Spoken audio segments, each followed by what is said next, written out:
할렐루야. 네. 자, 오늘 시간 우리 주님께서 우리 하나님께서 이 시간에 임재하고 계심을 믿으시고 또 이 시간 우리 주님 앞에 영과 진리의 입으로 나아가시는 저와 여러분들이 되시기를 간절히 바랍니다. 지금 시대를 가리켜서 많은 분들이 영적으로 혼탁한 시대, 영적으로 무지한 시대라고 이야기를 참 많이 합니다. 점점 세월이 흐를수록 이제 문명이 이제 고도화되어지고 정말 발전하는 것은 참 좋은 일이에요.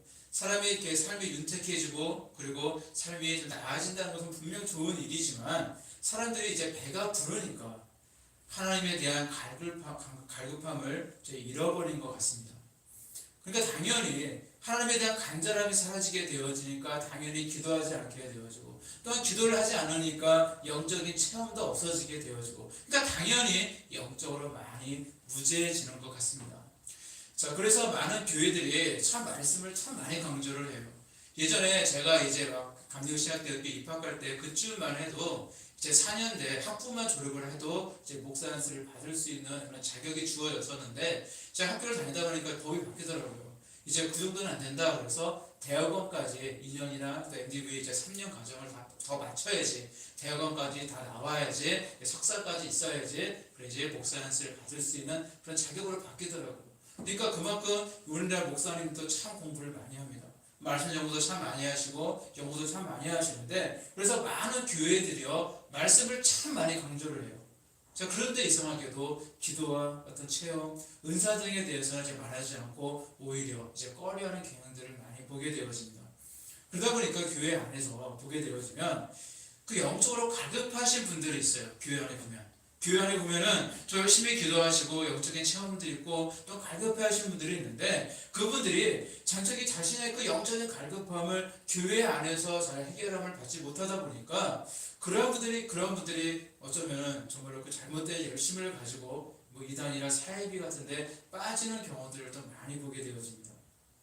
저도 이단에 걸게 이제 경험에 대해서 말씀을 드린다면 제가 이제 강화도에서 이제 전도사 시절을 했던 그 시절 거기서 목회하던 그 시절에 그 교회 안에 제가 섬기던 교회 안에 참 열심을 가지고 신앙생활 하시는 권사님 한 분 계셨어요. 근데 그분은 진짜 예배는 다 참석하시는 분입니다. 수요 예배, 금요 철야 예배, 그리고 새벽 기도회, 주일 예배 항상 이제 얼굴을 이제 보이시고 항상 그 예배에 참석하시고 열심히 기도하시는 분이셨는데 그리고 교회 안에서 뭐 섬김의 그 기회들이 많거든요. 교회 안에 뭐 청소의 자리거나 아니면은 뭐 김장을 하거나 그럴 때 보면은 항상 그런 자리에 빠지지 않고 오셔서 같이 열심히 봉사하고 섬기던 그런 분이셨습니다. 근데 어느 날부턴가 그분이 교회에서 잘 보이지가 않더라고요.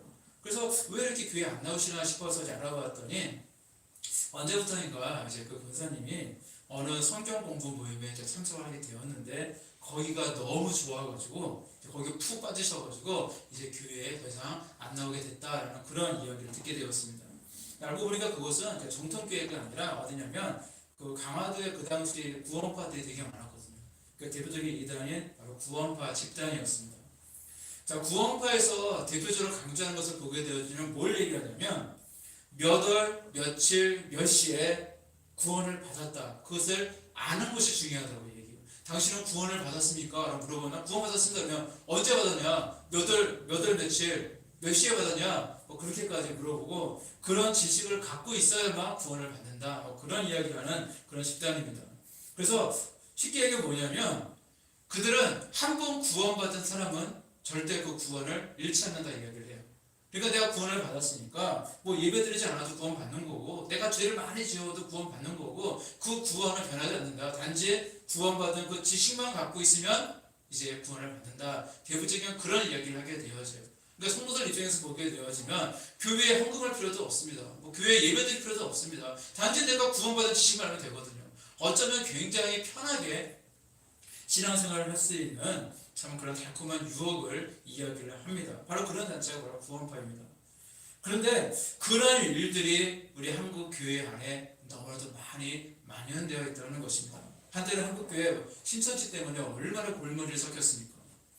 요즘은 이제 코로나19로 인해서 이제 신천지 정체가 드러나게 되었고 그래서 그로 인해서 많이 위축되었다고 하지만 얼마 전까지만 해도 신천지 때문에 한국 교회가 전체가 골머리를 썩었습니다. 신천지가 교회에 그 미쳤던 악영향이 얼마나 컸냐면 그 교회 입구에 보면은 신천지에서 오는 그 파수꾼, 투수꾼들 절대 교회에 오지 마라, 들어오지 마라라는 그런 출입 금지 그런 문구까지 그렇게 써 붙일 정도로 신천지가 교회에 굉장히 악영향을 많이 미쳤어요. 왜냐하면 그들은요 한마디 정말로 수단과 방법을 가리지 않고 포교 활동을 했기 때문입니다. 정말로 수단과 방법을 가리지 않았어요. 그것도 교회 안에서 열심을 가지고 열심히 신앙생활하는 그런 교회들만 쏙쏙 빼가는 일을 그들은 했습니다. 그리고 그 수단과 방법이라는 그 가리지 않는다는 말은 어떤 의미냐면 그들은 자신의 목적을 이루기 위해서라면요 거짓말도 서슴없이 했던 그런 사람들이에요. 심지어는 몇 명이서 딱 짜가지고 서로 말을 딱 맞춰가지고 정말로 작정해서 상대방을 속이면서 정말 순수한 그런 성도들을 유혹을 했던 그런 사람들입니다. 자, 그들도 성경 공부를 통해서 이제 교인들을 빼가는 사람들이었는데 예전에 사실 저희 교회도요, 이 도립교회 안에도 이 신천지에서 온 사람이 있었어요. 2명의 자매였었는데 제가 지금도 기억에 나요. 그분들 이름이 한 사람이 진실이고 한 사람이 찬양인가 그랬어요. 이름이 굉장히 기독교적인 그런 이름이었고 그리고 얼굴도 외모도 되게 예쁘게 생겼고 그리고 굉장히 하는 모습도 굉장히 신앙심이 굉장히 좋아 보이는 그렇게 보이는 그런 자매들이었습니다. 이제 몇 번 이제 교인들에게 접근을 했다는 얘기를 들었고 그리고 저희 교회가 이제 좀 그 당시에도 영적으로 좀 카리스마가 있는 교회다 보니까 제가 그곳에서 이제 포기활동이 좀 안 된다라고 그렇게 판단이 섰는지 얼마 지나지 않아서 저희 교회에서 더 이상 보이지가 않더라고요. 아마 저는 생각에 그들이 가지고 있던 그 이름도 아마 속인 이름이 아닐까, 가짜가 아닐까, 사실 그런 생각도 들게 되어집니다. 왜냐하면 그들은 수단과 방법을 가리지 않기 때문에 그렇습니다. 자, 그들이 빼가려는 사람들은 어떤 사람들이냐? 젊고 유능하고 재능 있는 사람들. 나이가 많거나 영향력이 없어 보이는 교인들은요 포교 활동 그 대상에서 제외를 시킨다고 합니다. 자, 정말로 어처구니 없는 일이죠. 정말 한 사람의 영혼을 정말로 사랑하는 마음이 있다면 그렇다면 그 사람의 직업이든 직장이든 나이든 아무 상관없이 다 그렇게 전도해야 되는 것이 그게 바른 것일 것인데 그들은 자신들에게 도움이 될 만한 능력 있는 사람들만 대상을 뽑아가지고 그들만 포기했던 것을 보게 되어집니다. 자, 정말로 어처구니 없는 일이죠. 그것을 보고도 우리가 그들이 잘못되고 거짓이라는 것을 깨닫지 못한다면 사실 안 될 것입니다. 그리고 그들이 경계하는 교회가 있는데 어떤 교회를 경계하냐면 특별히 이제 그 담임 목사님이 그 개척한 교회, 특별히 개척한 교회 중에서도 정말로 영적인 좀 강하고 좀 똘똘똘 그 교인들이 잘 뭉쳐있는 교회, 자 그런 교회는 좀 기피한다고 그러더라고요. 아마도 당시 저희 도립교회가 아마 그런 모습들이 많이 보였기 때문에 얼마 있지 않고 그 자매들은 떠났을 것입니다. 자, 그런데 왜 이렇게 사람들이 이단에 빠지게 되어질까요? 멀리서 객관적인 입장에서 보게 되었지만 정말 잘못된 것을 분명히 알 수 있는데 왜 그것을 깨닫지 못하고 정말로 똑똑하다는 박사들까지도 그렇게 이단에 빠지게 될까요? 다들 순수하고 영적인 갈급함이 있기 때문에 그렇거든요. 정말 열심히 있는 사람이 이단에 빠지죠. 저 열심히 없고 정말 우리가 쉽게 얘기하면 나날의 집사님 이런 분들은요 사실 이단에 잘 빠지지 않습니다. 원래 관심이 없거든요. 그런데 뭔가 하나라도 함께 나가기를 원하고 뭔가 갈급함이 있는데 그걸 채워주지 못하는 그런 환경 속에 있는 분들이 이단에 많이 빠지게 되어지는 그 현실이 너무나 안타깝습니다. 자, 그만큼 우리 교회 안에서 그분들의 갈급함을 잘 채워주지 못하기 때문입니다. 그래서 교회 밖에서 그 갈급함을 자꾸 채우고자 하다 보니까 그렇게 이단에 노출이 되는 것입니다. 그리고 이단들은 그것을 교묘하게 이용해서 성경 공부 같은 그런 모임을 통해서 순수한 사람들을 물들이고 자신의 편으로 빼가고 있는 것입니다. 초대교회 시절부터 이런 이단들은 존재했거든요. 아마도 인류의 역사가 이제 없어지는 그때 예수님께서 오시는 그 순간까지 아마 이단들은 존재하게 될 것입니다. 하지만 특별히 지금처럼 하나님에 대한 그런 갈급함이 많이 사라지고 그런 어떤 영적인 그런 체험들이 많이 사라지고 있는 이때에 더욱더 이단들은요 그런 틈을 이용해서 더욱 판을 치고 있는 것 같습니다. 그래서 많은 교회 목사님들이요 이런 일들을 사전에 방지하기 위해서 뭘 얘기하냐면 마치 우리가 백신을 맞는 것처럼 예방 접종하는 것처럼 어떤 교회 밖에 성경 모임에 절대 가지 마라라고 금지하는 교회들이 참 많이 있습니다. 그럴 수밖에 없는 거예요. 왜냐하면 세상이 너무 악하기 때문입니다. 따라서 여러분들도 뭔가 이렇게 밖에서 누가 성경 공부하자라고 이렇게 제안을 한다면 절대 가시지 마시고요. 정말로 가고 싶고 정말 그런 마음이 드시다면 교회 목사님께 먼저 상의를 하시고 분명하게 검증을 한 후에 그런 모임에 가야 할 것입니다. 그만큼 세대가 악하기 때문에 우리는 늘 돌다리도 두둑이라는 그 심정으로 가지고 늘 정확하게 분별하며 살아가야 한다는 이야기입니다. 자, 그런데 제가 가만히 보게 되어지니까요, 이런 이단과 정통교회를 구별할 수 있는 방법 중에 그 대표적인 것들이 있더라고요. 뭐가 있냐면 다양한 것들이 있겠지만 물론 교리도 다르고 신앙적도 다르고 엉터리고 성경도 막 짜집기하고 그런 모습도 있겠지만 우리가 쉽게 알 수 있는 것은 뭐냐면요, 그들은요 하나같이 뭘 주장하냐, 자기들만 구원을 받는다라고 이야기합니다. 자기들만 특별하다라고 그렇게 이야기를 해요. 자기들만 하나님의 진리를 깨달을 수 있다라고 그렇게 이야기합니다. 그래서 다른 교회들은 다 잘못했고 자기들만 맞다, 나만 옳다라고 이야기하는 것이 바로 이단들의 특징입니다. 그리고 그 모임에 참석한 사람들에게 뭘 이야기하냐, 여러분들은 선택받은 사람들이다, 세상 가운데서 선택받은 사람들이다, 특별한 존재다라는 것을 굉장히 많이 강조한다고 합니다. 혹시 그런 말을 들으시면 여기 뭔가 잘못했구나라는 것을 깨달아야 됩니다. 사실 저와 여러분들이 특별한 것은 맞습니다. 맞아요. 우리 모두가 하나님의 자녀들이고 하나님이 사랑하시는 분들이고 하나님께 새 생명을 얻으신 분들입니다. 저와 여러분들은요 특별한 존재들이에요.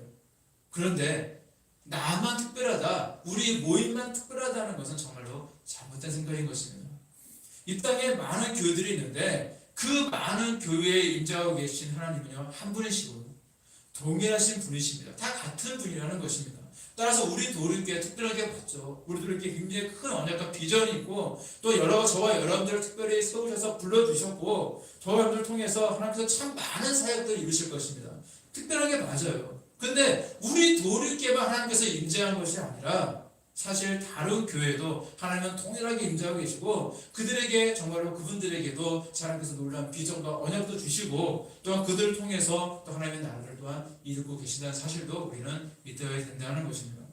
따라서 내가 있는 교회, 특히 우리 도리교회가 정말 최고이고 바로 하나님께서 나를 부르신 곳이다라는 그런 믿음을 가지시고 열심히 신앙생활을 하시고 늘 믿음으로 하나님께서 맡기신 사명을 이루어가시는 저와 여러분들 되시길 간절히 바랍니다. 제가 과거에 어느 교회에서 교육 전도사를 있었던 그런 시절 이야기입니다.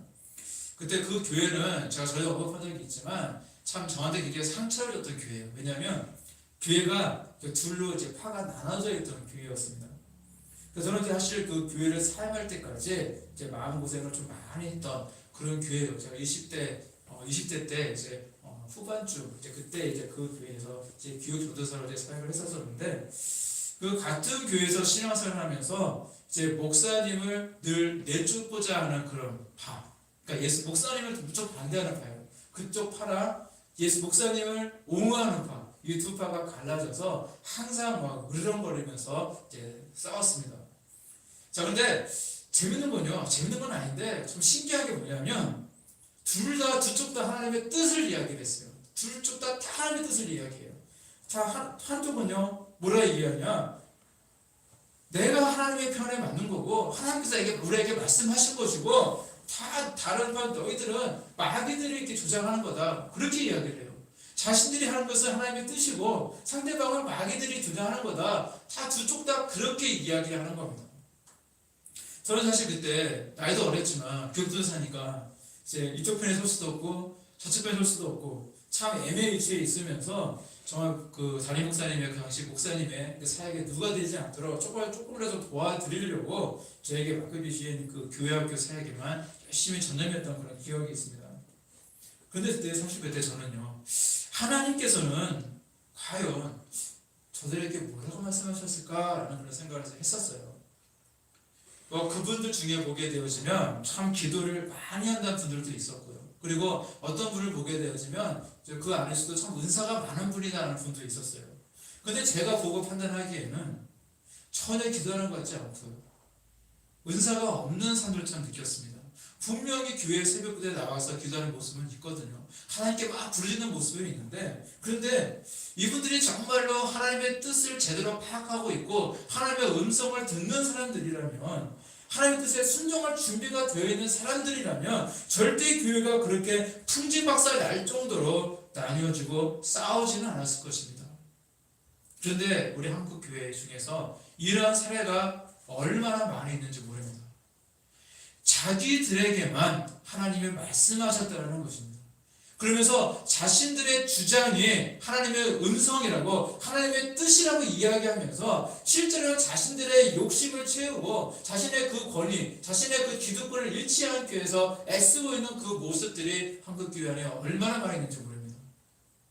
하나님의 뜻이요, 내 귀에 걸면 귀걸이고 코에 걸면 코걸이인 것은 절대 아니지 않습니까? 하나님은 나 홀로만의 하나님이 아니라 바로 우리 모두의 하나님이신 줄로 믿습니다. 따라서 하나님이 내 편이 되길 바라지 마시고 늘 내가 하나님 편에 설 수 있도록 늘 우리 주님의 음성에 늘 기울이며 나보다 앞서 가시는 우리 주님을 따라 순종하는 삶을 살아가시는 저와 여러분들이 되시기를 간절히 바랍니다. 그 CTS 기독교 방송을 이제 보다 보니까 어느 목사님이 이제 설교했던 그 말씀이 좀 제가 마음에 남아서 잠깐 말씀을 드리고자 합니다.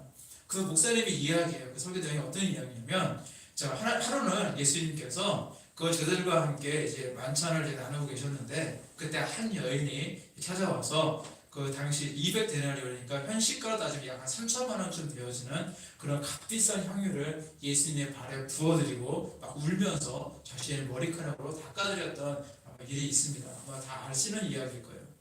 그때 제자들은 하나같이 하는 이야기가 무엇이냐면, 왜 그 아까운 향유를 허비하냐, 그 향유를 팔아서 가난한 사람들에게 나눠줬으면 얼마나 좋았겠냐라고 다들 그렇게 이야기하면서 막 그런 화를 냅니다. 사실 당시에 그 제자들의 말은 사실 틀린 말이 아닐 거예요. 맞는 얘기합니다. 그리고 아마 예수님께 제가 이렇게 이야기했습니다. 제가 이렇게 예수님 말씀을 잘 이해하고 이 여인을 꾸준하고 있습니다. 라고 아마 예수님께 잘 보이기 위해서 그렇게 아마 제자들이 이렇게 화를 입으로 냈을지도 모릅니다.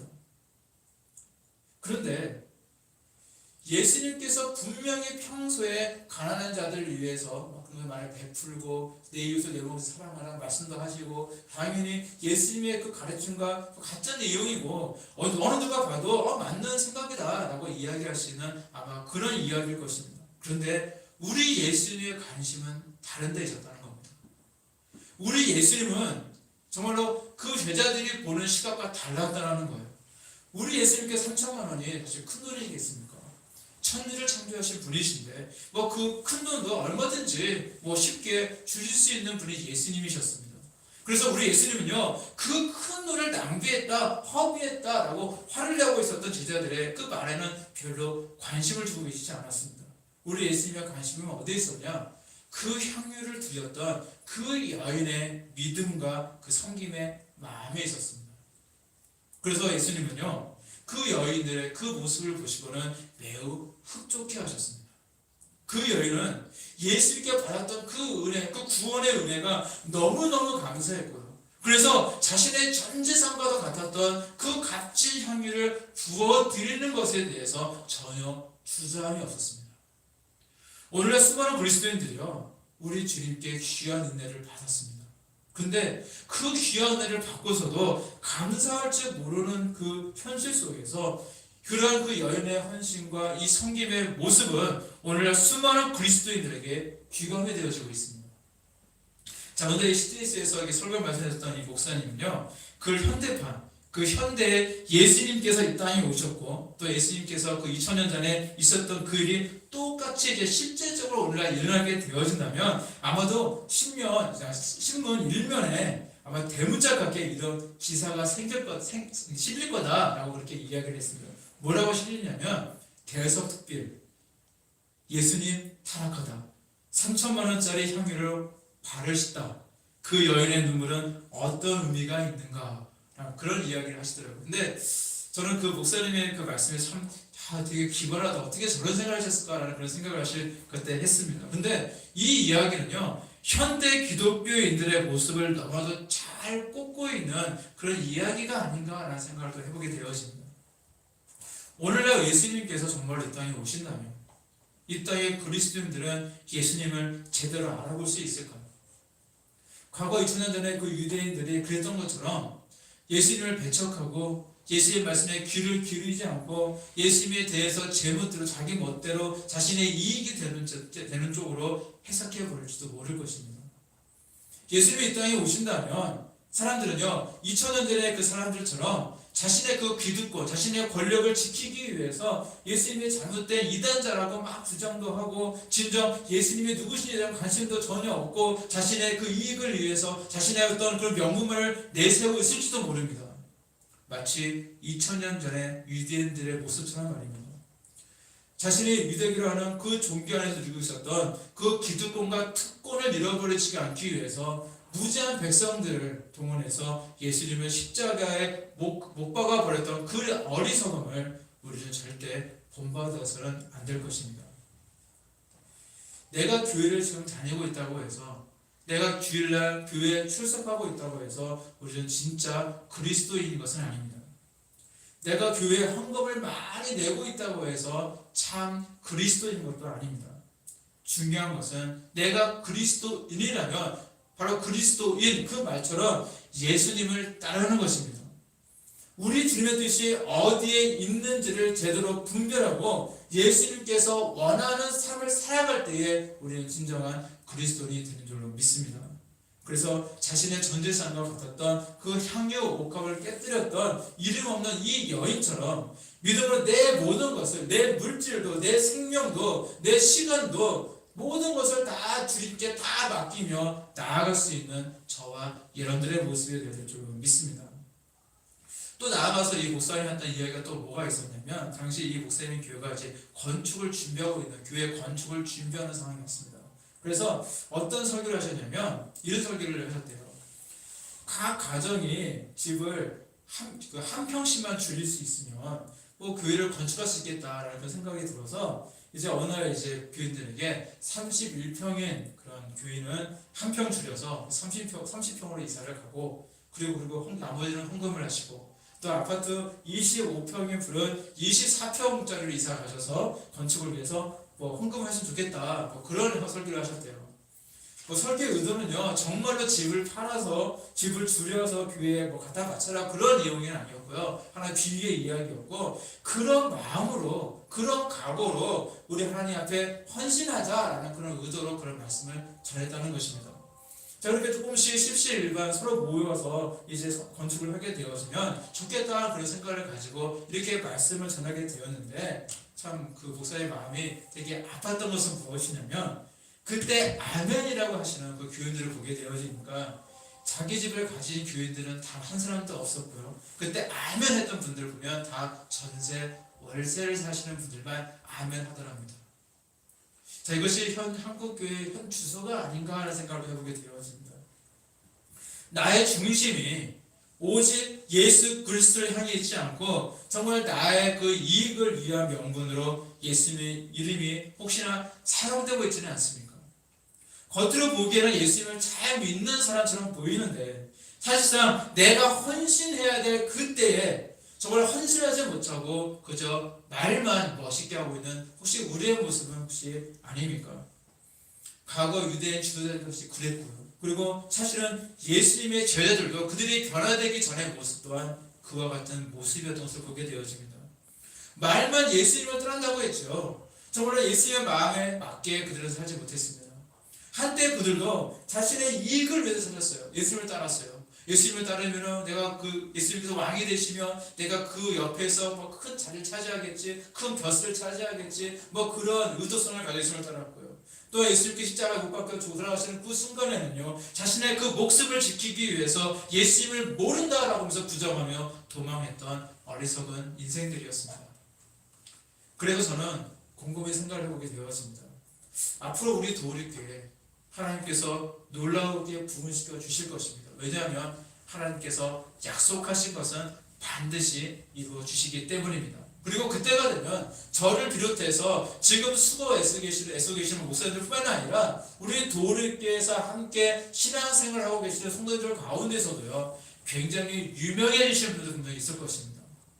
자, 그때는 아마 세상적인 복도 하나님께서 많이 주실 거예요. 뭐 돈도 많아질 것이고요. 명예도 높아질 일도 아마 있을 것입니다. 자, 그런데 이렇게 하나님께서 나의 뿔을 높여주셔서 세상에 나를 알아준다고 해서 그것에 도취되어서 하나님을 외면해버리는 일은 절대 있어서는 안 될 것입니다. 세상 사람들이 나를 알아주지 않더라도 우리 예수님이 나를 알아주신다면 사실 그보다 기쁘고 값진 일이 사실 어디에 있겠습니까? 하물며 우리 주님이 나의 뿔을 높여주시고요. 또 나를 세워주시고 정말 더욱더 우리 주님께서 많은 사람들에게 내 이름이 드러나게 해주는 그 순간이 찾아온다면 우리는 그것을 가지고 더욱더 우리 주님을 자랑하고 우리 주님께서 기뻐하신 일을 많이 행하게 되고요. 또 우리 주님이 정말 나의 인생의 목적이 되어서 살아가는 우리의 모습이 되어야 될 줄로 믿습니다. 4절 말씀 이렇게 말씀하고 있습니다. 몸이 하나와 성령이 하나이니 이와 같이 너희가 부르심의 한 소망 안에서 부르심을 입었느니라 라고 말씀하고 있습니다.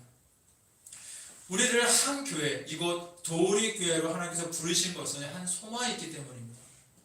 어떤 이는 목사님으로 부르셨고 어떤 은 장로님으로, 어떤 은 권사님으로, 집사님으로, 아니면 성도님으로, 아니면 교사로, 청소년부 학생으로, 어린 아이로, 기타 등등 하나님께서 많은 이들을 하나님께서 부르시는데 사실 목적은 다 같습니다. 무엇이냐? 바로 우리 교회, 우리 도리교회 머리가 되시는 예수 그리스도로 나아가는 그런 소망이 있기 때문에 우리들을 부르신 줄로 믿습니다. 지금껏 기독교 역사 가운데 보게 되어지면 얼마나 많은 목회자들이 있었고 또 얼마나 많은 예언자들이 있었습니까? 분명히 하나님께서 택하셨어요. 하나님께서 그들에게 능력을 주셨고요. 종으로 부르셨지만 처음에 부르실 때는 얼마나 순수한 마음으로 순수한 믿음을 가지고 나간지 모릅니다.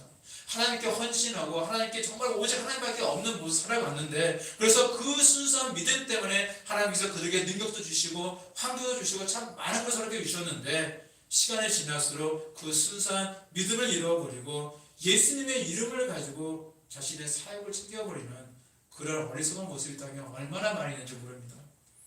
이 땅에 아무리 큰 부귀와 영화를 내가 이 땅에서 누리고 산다 할지라도 내가 만일 하늘나라에서 받을 그 상급을 내가 받을 수 없다면 정말 혹시라도 내가 하늘나라에서 내가 받을 수 있는 것이 천국의 삶이 아니라 만일 지옥의 그 형벌이라면 그 인생은 결국 실패한 것이 아니겠습니까? 이 땅에서도 강성함을 누리시며 능력 있게 사는 것도 참 귀한 일입니다. 그 하나님의 복 중에 하나예요. 맞는데 하나님의 축복 안에서 그렇게 살면 정말 우리가 많은 이들에게 좋은 영향을 끼칠 수 있기 때문에 우리는 그렇게 살아가야 합니다.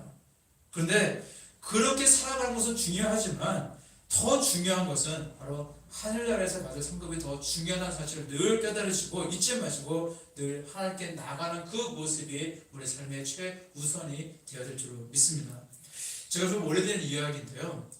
예전에 제가 저희 아이, 특히 저희 큰아들과 연관된 이야기입니다. 지금 올해 이제 20살이 되었는데 사실 저희 집 장남의 정훈이가 4살 때 일이에요. 제가 그때 이제 기록했던 글이 있어서 잠깐 이제 말씀을 드리고자 합니다. 당시 그 정훈이가 이제 감기가 걸려가지고 굉장히 이제 아팠습니다. 그래서 몸이 이제 탁 만져보니까 몸에서 열도 불덩이 같고 머리결이 많이 나더라고요.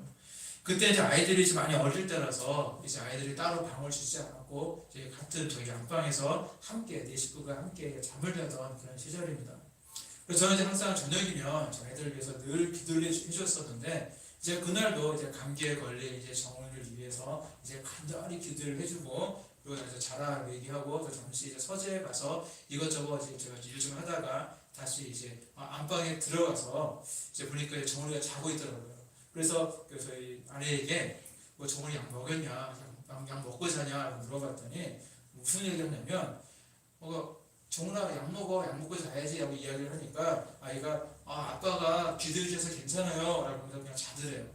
그래서 저는 그 얘기를 들으면서 그 당시 제가 이제 되게 오래된 거의 10여 년 된 그런 이야기지만 그 얘기를 들으니까 저희 아이가 참 대견스러워 보이더라고요. 자, 그래서 예수님께서 어린아이들을 참 좋아하셨고 정말 어린아이 같은 믿음을 강조하셨구나라는 생각을 하게 되었습니다. 바로 이런 어린아이 같은 순수한 믿음을요 우리는 본받아야 됩니다. 그리고 이 어린애 같은 순수한 믿음을 잃어버리지 않고 끝까지 우리 주님께 믿음으로 나아가는 우리의 모습이 되어질 줄로 믿습니다. 사드락과 메삭과 아벤누고의 그 신앙처럼 우리는 항상 이런 순수함이 있어야 돼요. 뭐냐면 하나님께서 나를 이 풀무불에서 건져주시리라. 그러나 만일 그리 아니하실지라도 내가 지금 이 순간 하나님께서 응답하지 않으셔서 내가 죽게 된다 할지라도 나는 오직 하나님만을 섬기며 살겠습니다. 나는 이 고백했던 그 믿음, 그 신앙을 우리도 소유하면서 우리 예수 그리스도가 언제나 나의 삶의 목적이 되시는 저와 여러분 되시길 간절히 바랍니다. 어느 날 위대한 신학자인 토마스 아퀴나스에게 하나님이 찾아오셨습니다. 그리고는 무엇을 원하느냐라고 물어보셨대요. 그때 이 토마스 아퀴나스는 이제 뭐라고 대답했냐? 부귀, 지혜, 명예 이런 걸 구한 것이 아니라 저는 다만 하나님만을 원합니다 라고 그렇게 말을 하게 되었는데 바로 우리의 모습도 그와 같다는 것입니다. 솔로몬이 하나님께 1,000번째 예물을 나갔을 때에 하나님께서 솔로몬에게도 찾아오셨습니다. 그리고 무엇을 원하느냐고 물으셨을 때 그는 수도 구하지 않았고요, 목숨도 구하지 않았고, 그리고 부귀도 구하지 않고 원수를 멸하는 것도 구하지 않고 무엇을 구했냐면 하나님께서 맡겨진 사명을 위해서 하나님께서 이제 자에게 이 왕의 직무라고 하는 이 사명을 수락하셨는데 이 왕의 직무를 온전히 잘 수행하기 위해서 지혜를 주십시오라고 구했던 그 솔로몬의 모습처럼 우리도 그러한 모습이 우리에게 있어야 된다는 것입니다. 자, 그러나 오히려 하나님께서는 어떻게 응답하십니까? 그들의 믿음을 기뻐하셨고요, 그들에게 더 큰 복과 은혜를 주셨던 것을 보게 되어집니다. 이것이 바로 우리 그리스도인들이 성공하는 삶의 비결인 줄로 믿습니다. 비결은 멀리 있지 않습니다. 바로 예수 그리스도 우리 주님께 있는 줄로 믿습니다. 자, 우리의 인생의 목적은 진정 우리의 정말로 소망은 우리 예수님이라는 사실을 고백하시고 늘 주님을 향한 그 믿음의 그 장성의 분량까지 늘 나아가시는 저와 여러분들 되시길 간절히 축원합니다. 기도하시겠습니다.